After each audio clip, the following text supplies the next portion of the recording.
Welcome to Real Estate with Rebecca. I'm a local realtor in Monterey, California, and I'm here to help you. Today we're going to do the top 10 things you need to know before buying a home.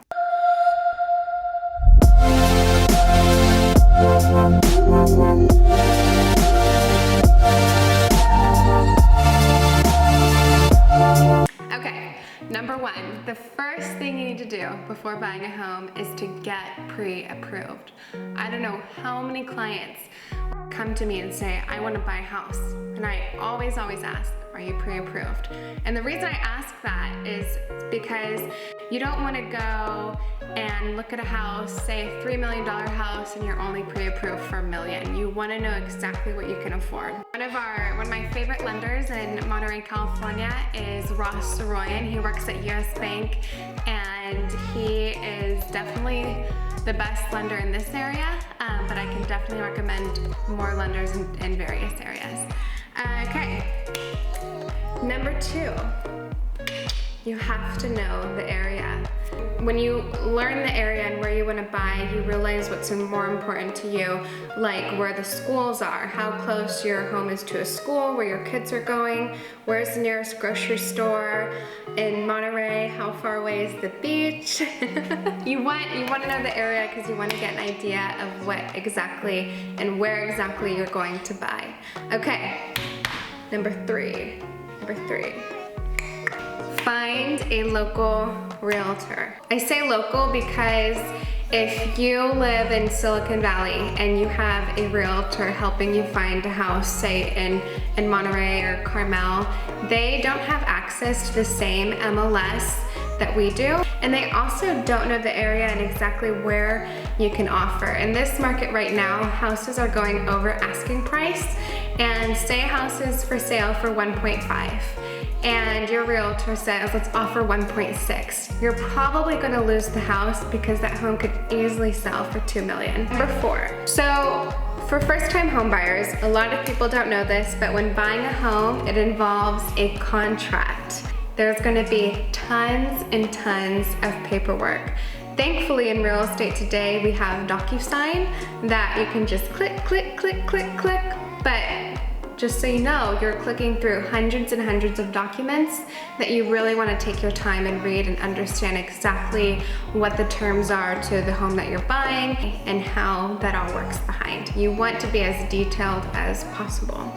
Number five, you're making a commitment. When you buy a home, you're not renting anymore. So you don't have a 6-month lease. You're committing to pay the mortgage, to take care of the home. Buying a home is a huge deal. If you're somebody that only has a 2-month relationship, I would not advise you to buy a home because next thing you know, you're gonna wanna break up with that house. Number 6, look beyond the paint because you have to be idealistic. No house is perfect, and usually when you're not buying a new construction house, there's a lot of faults and remedies that you need to make when purchasing the house. When you're looking at houses that are older, you're gonna find maybe an old water tank that needs to be replaced, paint that needs to be redone. And it's not gonna be perfect, but you're also making an investment at the same time. What changes can you make over the course of time that makes your house a home? Number 7, be realistic. This also kind of goes with getting a lender and getting pre-approved. You want to be realistic in finding a home. Just like number 6, no house is perfect. Be real, know your money, know what you're buying, and have fun. Number 8, consider your debt. So, like myself, a lot of people have student loan debt. And that can be difficult because when you buy a house, a lender calculates your debt to income ratio.